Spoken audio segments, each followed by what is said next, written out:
Olá, uma boa noite para você que nos acompanha pela TV Canção Nova. Estamos começando o nosso programa Em Pauta, esse nosso encontro semanal aqui pela nossa TV. Um grande abraço a você que tem acompanhado o nosso programa e a cada semana sempre um tema novo, né? Interessante, importante e que nos ajuda de fato a refletir mais e sempre melhor. E hoje vamos conversar, é claro, não é, sobre ela, a rainha e padroeira do nosso Brasil. Estamos celebrando nesse dia 12, não somente o Dia das Crianças, mas Nossa Senhora da Conceição Aparecida. Vamos conversar sobre Maria e, portanto, Maria, a mulher que não duvidou.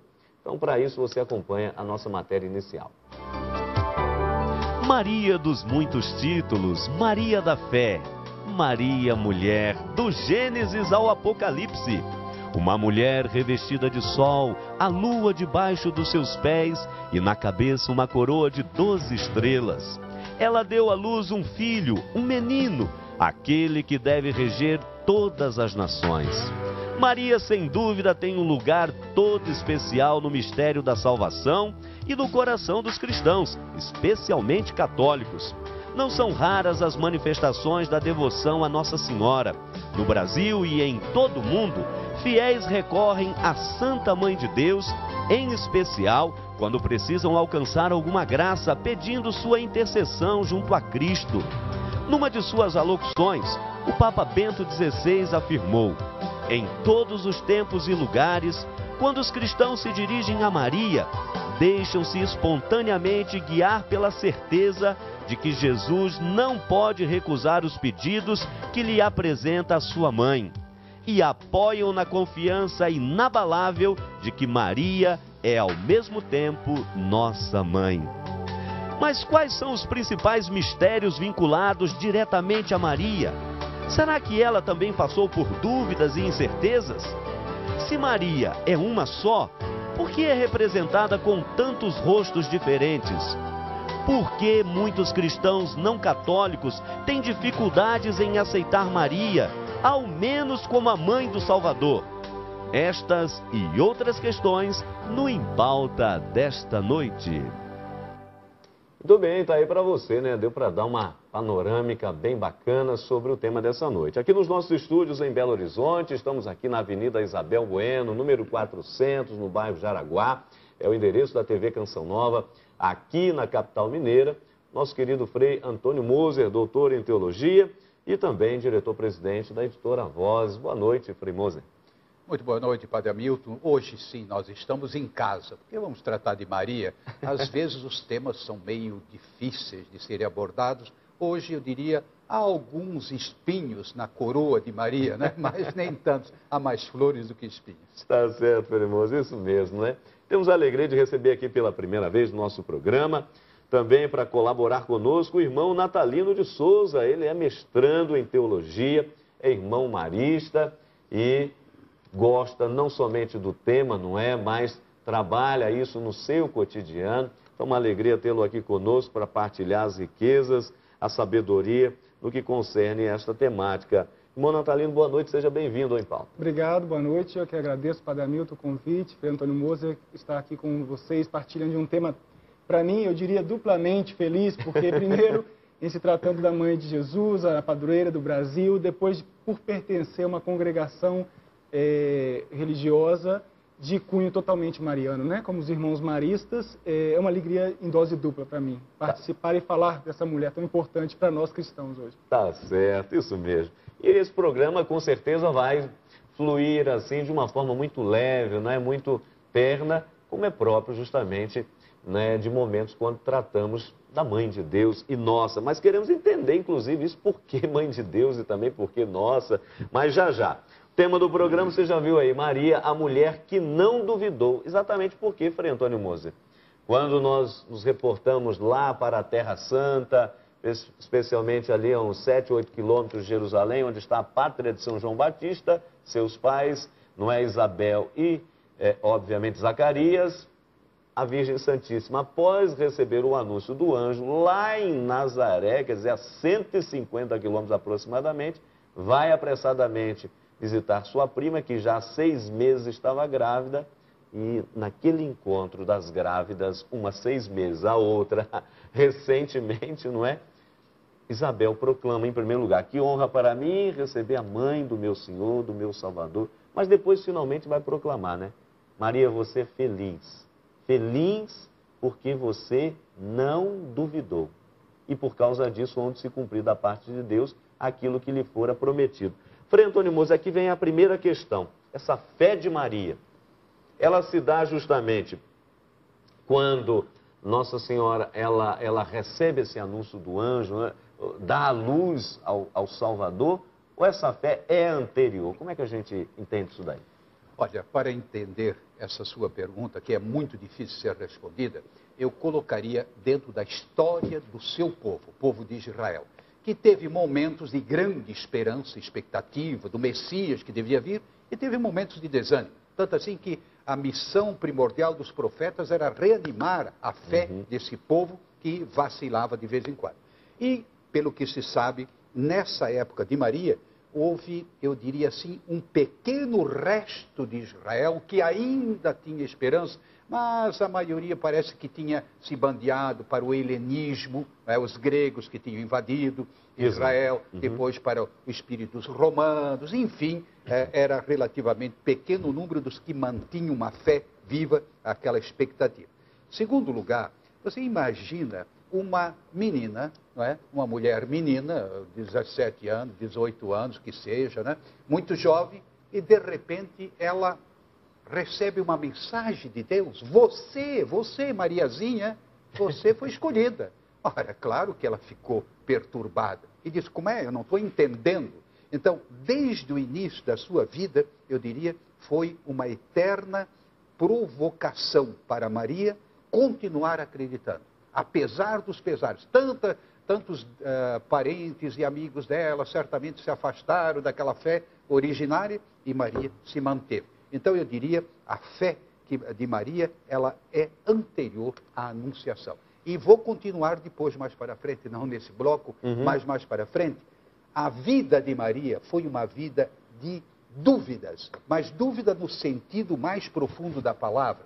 Ela não tinha uma previsão, pode judiar do meu filho porque ele vai vencer. Não. Ela sofria a insegurança, a incerteza, como qualquer ser mortal. Não é? E aí é que se manifesta a fé. Quando a pessoa, na escuridão, diz, mas eu creio que vai haver um raio de luz que vai iluminar o meu caminho. Isso é a vida de Maria, a grandeza número 1, porque depois vem muitas outras. Agora, interessante, o irmão Natalino, ainda nessa questão introdutória, perceber que, por exemplo, quando nós nos deparamos com a Sagrada Escritura no seu Antigo e Novo Testamento, quando olhamos para o Novo, se percebe justamente uma determinação da parte de Deus. Então, por exemplo, mulheres que na Sagrada Escritura, normalmente no Antigo Testamento, velhas e estéreis.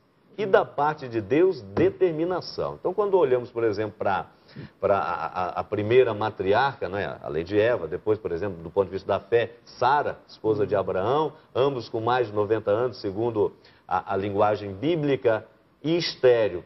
E Deus não pergunta se ela quer ou se não quer, diz, vai ter, e assim foi feito. Então, a gente olha para Sara, depois você olha, por exemplo, para Samuel, sua mãe Ana, onde também era estéril, não poderia ter filho, vai ali, clama a Deus no templo, etc. E tal, e diz, olha, você vai ter. E assim aconteceu, saiu Samuel.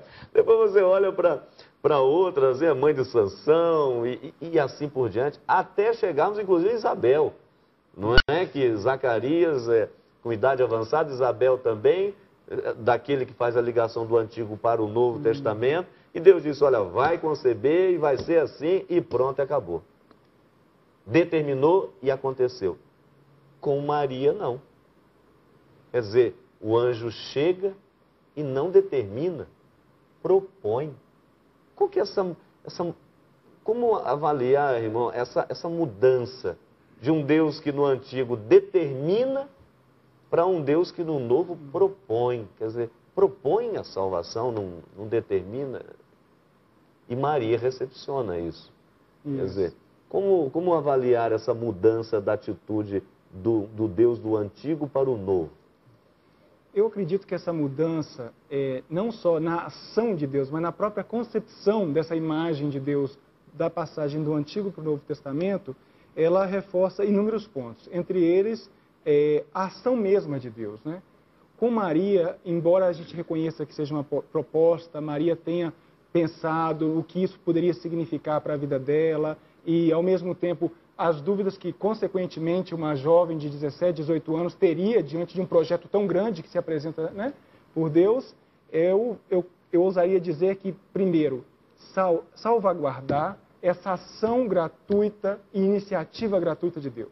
Né? É alguém que toma a iniciativa, que vem ao nosso encontro. E por isso, o cuidado no Evangelho de Lucas de dizer o anjo foi onde Maria estava, né? A encontrou existencialmente como ela estava.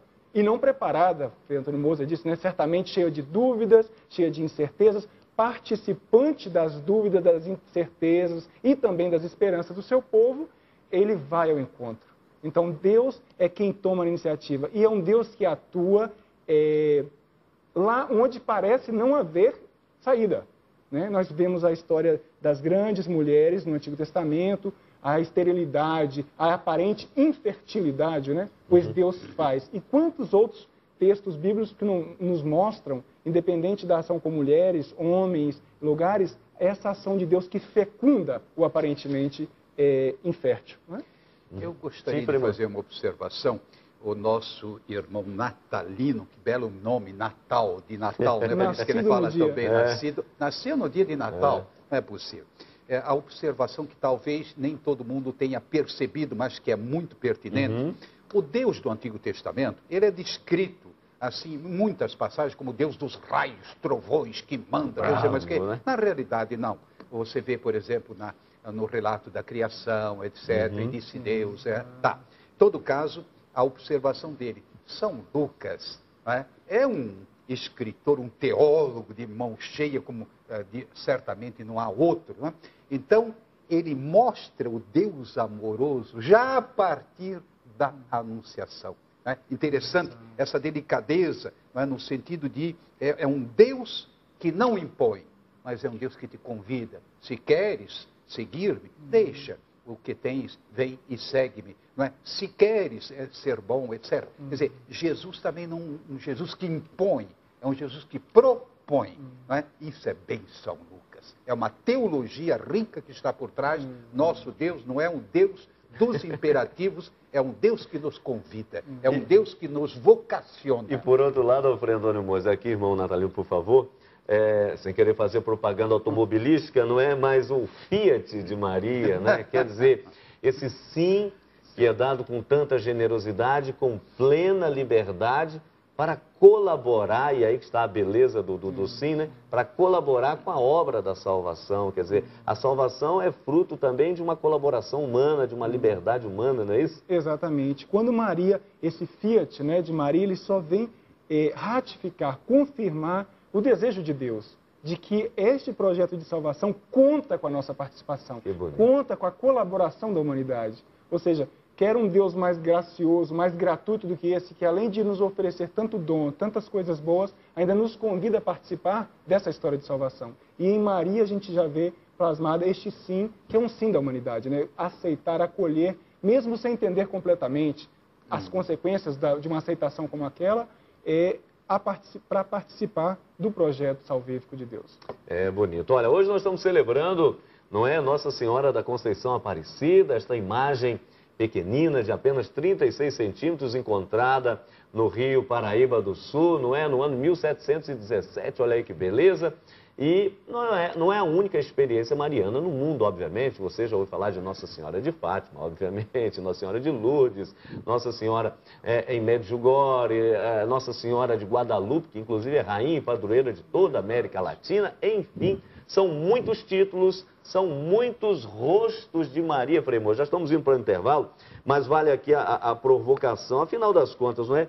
Maria é uma só, obviamente, historicamente comprovado. Mas por que tantos rostos de Nossa Senhora, Frei Moser, em lugares diversos, em situações diversas? Por que tanto rosto, tanta manifestação diversa da mesma Maria? Tá. A primeira observação, nós vimos aquela imagem, Nossa Senhora branquinha, ai que coisa mais linda. Mas, de fato, ela deve ter sido morena, porque judia, Ela Já. tem Uma boa judia. um tom mais moreno. Né? Muito bem. Agora, a sua colocação está apontando numa direção. São experiências diferentes que nos fazem ver os múltiplos rostos de Maria. Na verdade, uma só, mas grandes mistérios, né, que se esconde no seu coração, guardava todas essas coisas no seu coração, e que, por assim dizer, vai se revelando, ora de uma maneira, ora de outra maneira, lá em Lourdes, lá em Fátima, para as criancinhas e assim por diante. Às vezes para a pessoa mais adulta. Ou seja, você percebe a grandiosidade e a multiplicidade dos aspectos da salvação que se concretizam através da mediação de Maria. Olha, nós vamos para o nosso primeiro intervalo, você não sai daí não, que eu já vou deixar a provocação aqui para o irmão Natalino, porque o que eu falei com o Frei agora tem uma questão anterior, porque se ela se manifestou ao longo da história desses 2000 anos de cristianismo, não é? E hoje com tantos rostos em diferentes lugares e assim por diante, mas espera aí, se ela é capaz de fazer isso hoje, ou Deus através dela, é porque antes ela viveu, depois morreu, foi para o céu, aí teve permissão para voltar. Como é que foi esse negócio aí que falam a respeito dessa Nossa Senhora que subiu aos céus, foi elevada aos céus em corpo e alma? Afinal de contas, ela morreu ou não morreu? Seu irmão Natalino vai responder para a gente após o intervalo. Você não saia daí não, tem muito mais para conversarmos sobre Nossa Senhora.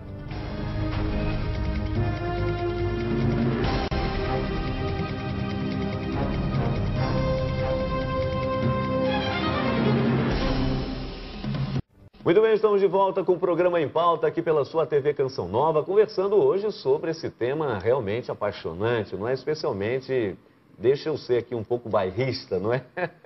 Especialmente para nós cristãos e, diga-se de passagem, cristãos católicos, não é? Conversando hoje sobre Maria, a mulher que não duvidou, claro, justamente porque também no Brasil estamos celebrando Nossa Senhora da Conceição Aparecida, rainha e padroeira do nosso país. Hoje também um grande abraço e muito especial às nossas crianças, não é? Porque também celebramos hoje, do ponto de vista civil, não é? O Dia das Crianças. O segundo bloco já é de praxe, não é verdade? Nós sempre temos aqui para indicar para você uma literatura relacionada ao tema da noite.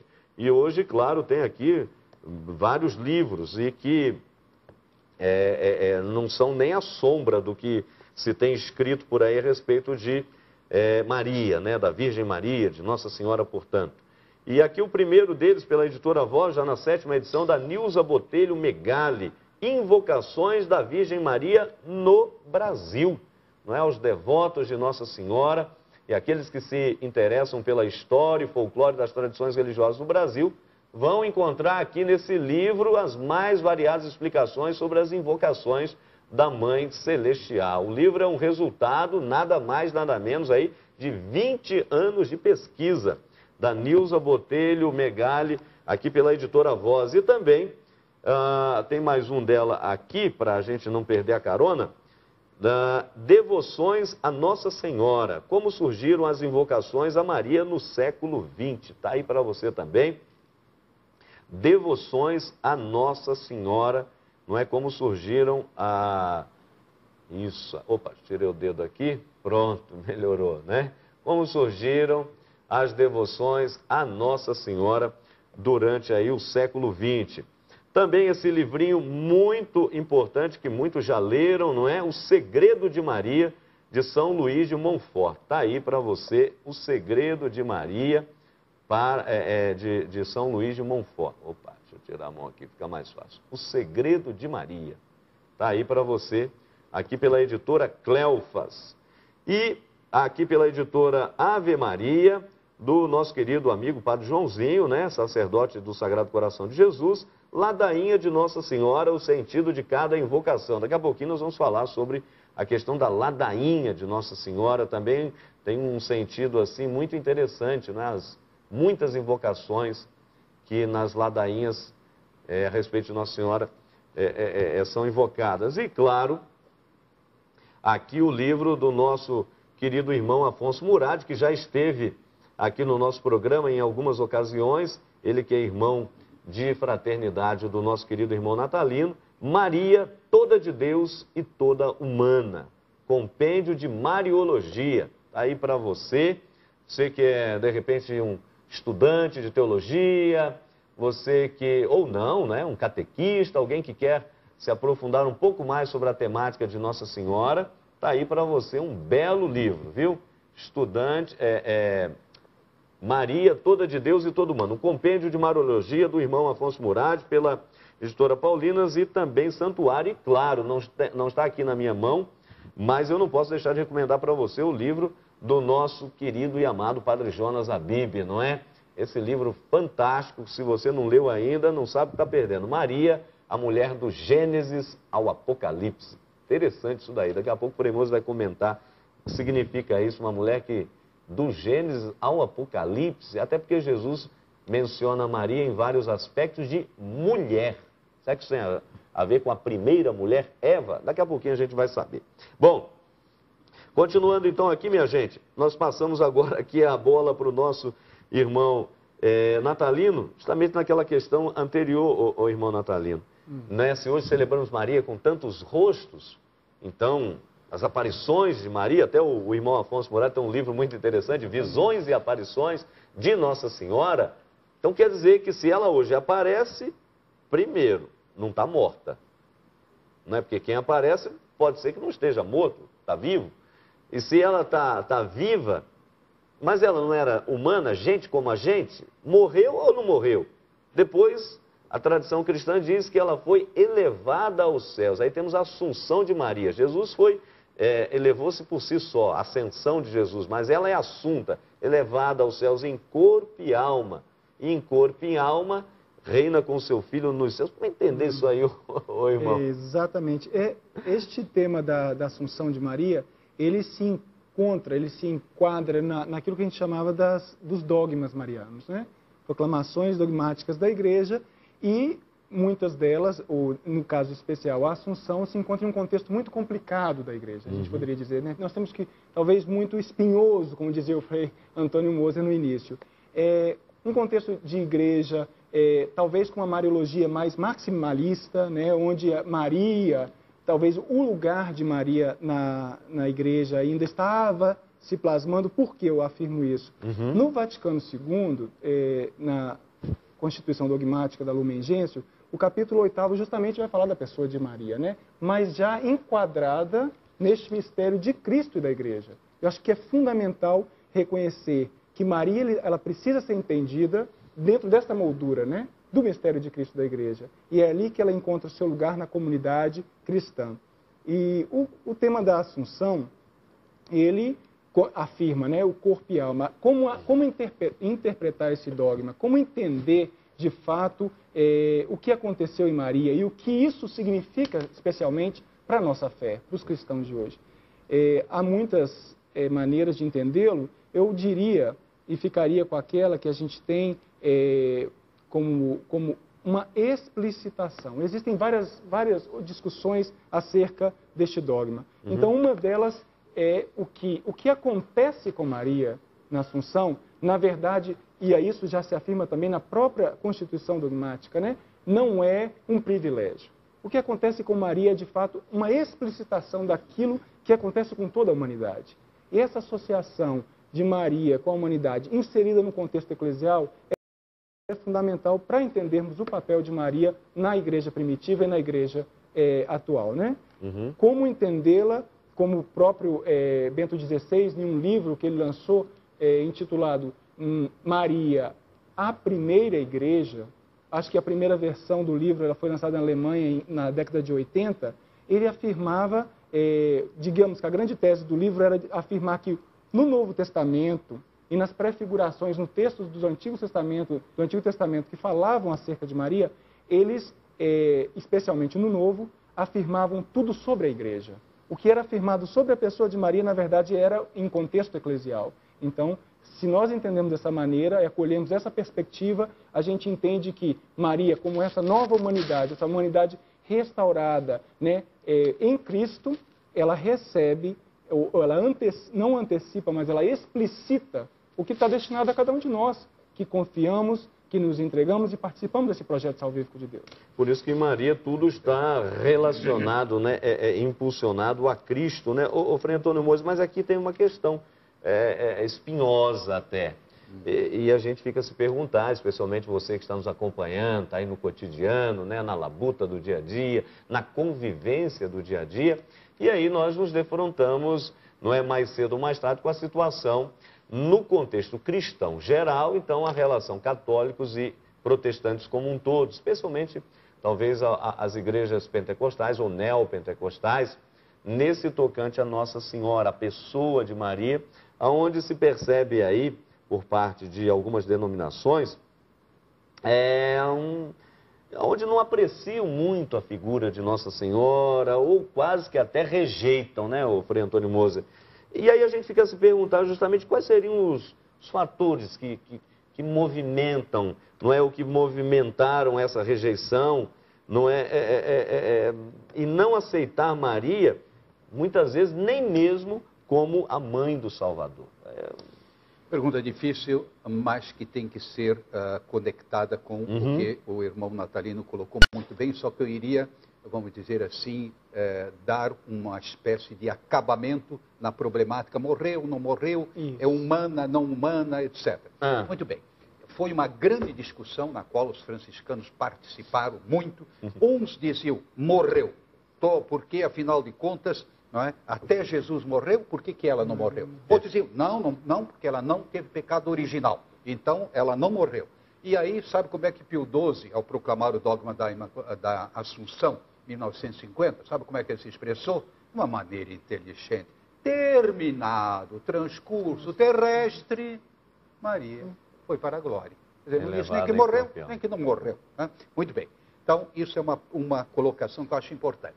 No tocante a essa resistência de algumas, eu gostei da sua colocação, não são todas as igrejas que rejeitam, também não são dentro de uma determinada igreja, às vezes é um pastor, outro pastor, mas não é um consenso. O que houve é que, fora do contexto da cristologia, do mistério da salvação, houve uma tendência assim de exagerar, é um pouco forte essa palavra. Nossa Senhora quase que era a quarta pessoa da Santíssima Trindade, né? Quer dizer, em outras palavras, não, porque é tudo, muito bem. E aí, claro, essa, eu diria, a resistência é mais, não a Maria, mas a maneira como os católicos se referem a Maria. Quando se faz uma colocação como essa do irmão Natalino, aliás, é só mestrando, mas já fala como doutor, né? Como quem tem sabedoria. Quando se fala dessa maneira, ninguém vai rejeitar, porque ela é humana, totalmente humana. Então, cheia de graça, mas totalmente humana. E aí, a aceitação será muito mais fácil. Quer dizer, quando se deixa de lado um certo, não é exagero, mas uma linguagem que, como que sugere exagero. Então, isso que deve ser evitado da nossa parte. Colocar Maria dentro do mistério da salvação, não é? E com um papel importantíssimo, não tem dúvida nenhuma, mas não dissociá-la do todo do mistério da salvação. Tá certo. Olha, depois tem uma outra questão também bastante delicada, mas vamos ver o que as pessoas também nas ruas responderam. Você acredita que Maria permaneceu, como se afirma, virgem antes e depois do parto? Vamos ver o que as pessoas responderam. Não, eu acho que eu acredito. Eu acredito na Bíblia. Não. Porque para você ter uma criança, você tem que ter relação sexual com outra pessoa. Né? Todo mundo sabe disso. Porque é o que todo mundo fala e eu acredito. Eu cresci ouvindo isso e pronto. Porque Jesus deu para ela esse poder. A mãe, né, de Deus, pela concepção da Bíblia, o que fala a Bíblia, a história da Bíblia, faz muita gente acreditar, principalmente nós cristãos.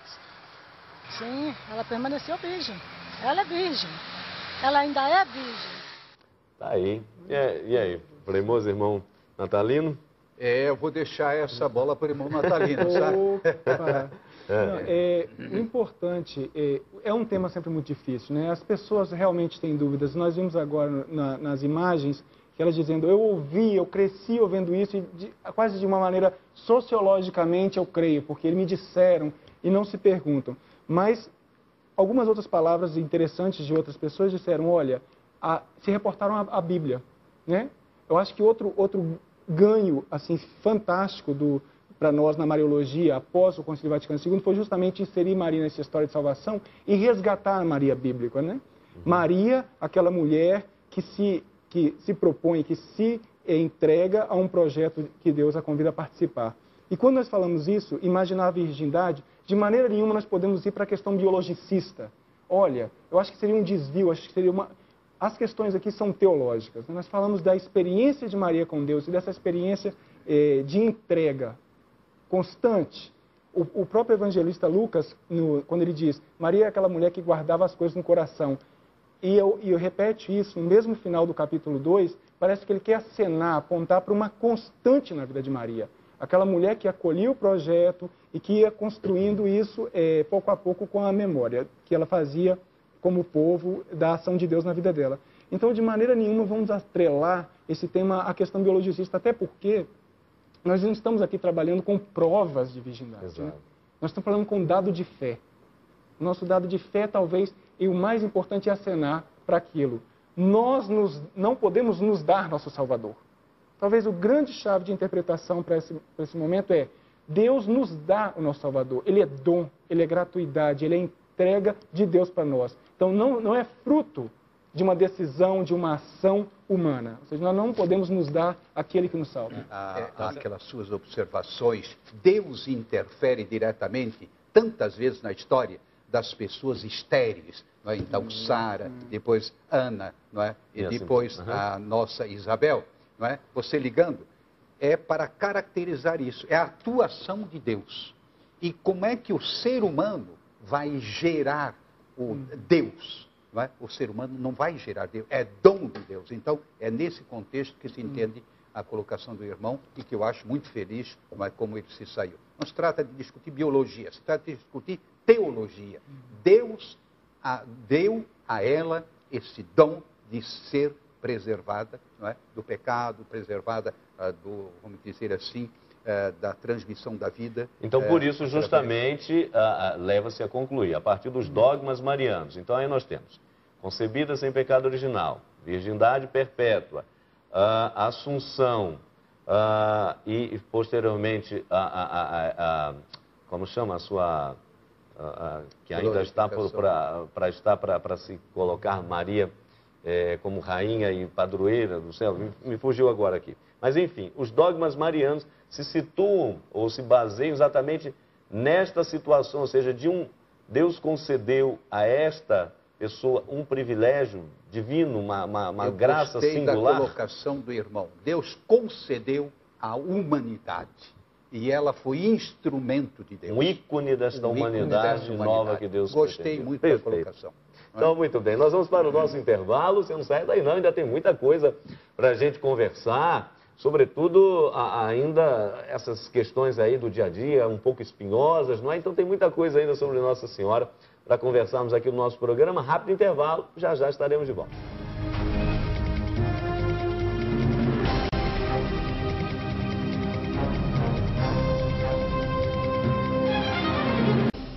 Estamos de volta com o programa Em Pauta, conversando hoje, quando celebramos aqui na Igreja do Brasil, celebramos, não é, Nossa Senhora da Conceição Aparecida. Claro, vamos dar uma palavra sobre esta grande festa. Você que acompanhou, com certeza, aqui pela TV Canção Nova, não é, esta grande festividade do nosso povo brasileiro, que tem um carinho todo especial para com aquela que se tornou a sua principal padroeira, não é verdade? Mas nós vamos entender também isso daí, por que Deus concede nos muitos e variados países também aí a presença da sua mãe, não é? E um presente que as várias nações acabam celebrando e nós aqui no Brasil sempre nesse dia 12, né, que marca quando foi encontrado de forma miraculosa a imagem pequenina da Virgem Aparecida. Mas nós vamos agora perguntar às pessoas nas ruas uma questão que é sempre espinhosa e que os nossos irmãos protestantes acabam sempre aí, não é, dando uma cutucadazinha nos católicos. E a pergunta é exatamente essa. Os católicos idolatram Maria? Vamos ver o que as pessoas responderam. Acredito porque a nossa fé, que é um ensinamento de Deus, é o que a gente acredita. E tudo é possível aquele que crê. Olha, acredito sim, eu acho que é uma adoração, sim, da Igreja Católica. As religiões, elas gostam às vezes de separar as coisas, mas a Santíssima Trindade e a Santíssima Família, ela é todas para todas, porque no fundo a gente está indo para o cristianismo. Você adotar, aceitar que Jesus teve uma mãe na terra e que essa mãe é nossa mãe também, não é idolatria, isso é um amor. O fato de você ter uma imagem não quer dizer também que você está idolatrando imagem. Você também tem retratos de pessoas que você gosta e guarda no álbum, no coração. Você está sempre idolatrando uma imagem, não? Eles estão sempre andando com imagens, com tudo, assim. Eu vejo, ok, eu acho que é idolatria, assim. Pois é. Olha, brilhante essa senhora aí, as tuas últimas. E aí, Frei?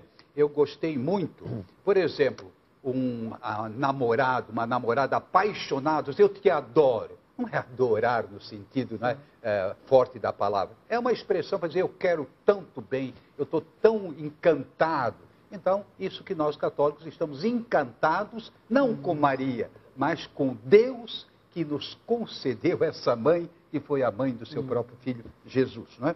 Então, eu gostei muito da explicação. É o amor que nós temos, e não uma idolatria no sentido usual da palavra. Nós não adoramos Nossa Senhora, nós só adoramos Deus, e ponto final. Não é? Mas, sim, irmão, por favor. Pois é, essa mesma colocação, complementando o que o Frei Antônio Moser disse, eu acho fundamental, porque usar o amor, e dessa maneira inclusiva, porque o amor, nós temos que concordar, né? O amor é sempre inclusivo, o amor não exclui. E quando nós falamos esse amor a Maria, ele não é um amor exclusivo, né? É um amor que inclui a nossa mãe, que inclui aquela que participou da primeira comunidade, que, segundo a nossa tradição, acompanhou Jesus até a cruz. Ou seja, participou com ele definitivamente do que seria a sua missão conosco. Então, não é colocar Maria no lugar de Deus, em nenhum momento.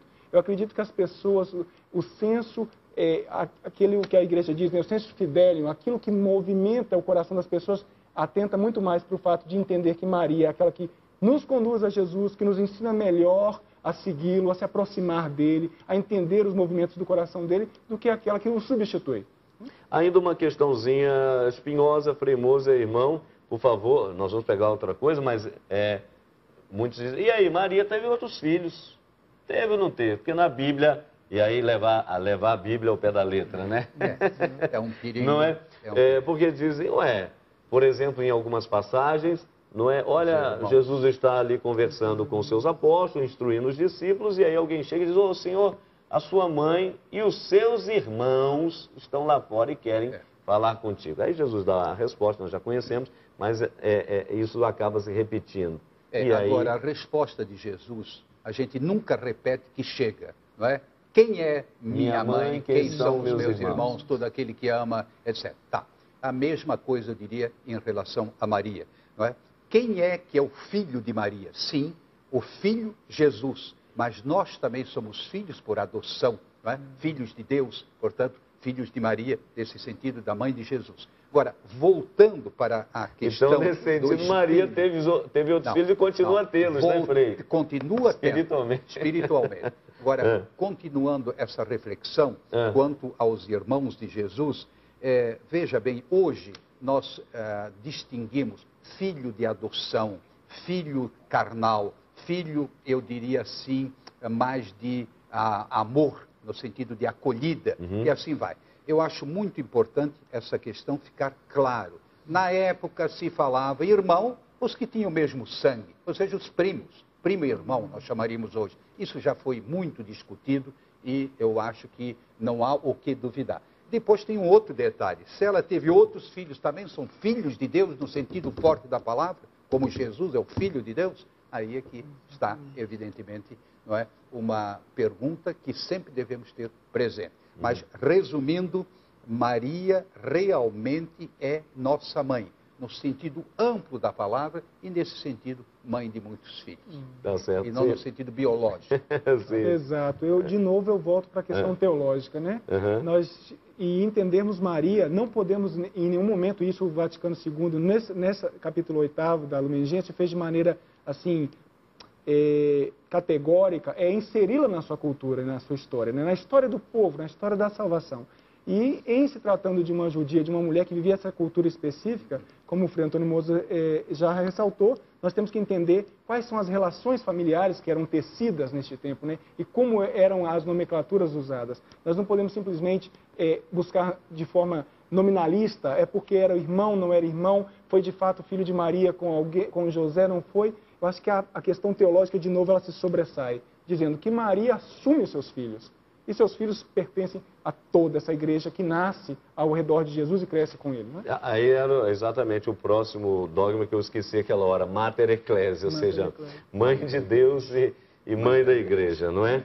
Pois bem, o irmão ainda tem mais uma questãozinha interessante que no contexto bíblico chama bastante atenção também, quando parece que Jesus, de alguma forma, despreza a sua mãe, referindo-se a ela apenas, mulher. Então, por exemplo, duas passagens, a primeira delas, obviamente, ali nas bodas de Caná, João capítulo 2, e depois, obviamente, sempre nos finais do Evangelho, quando temos aí a paixão do Senhor e a crucifixão propriamente dita, onde Maria está ali aos pés da cruz, e no Evangelho do mesmo São João, Jesus se reporta para ela e diz, não é?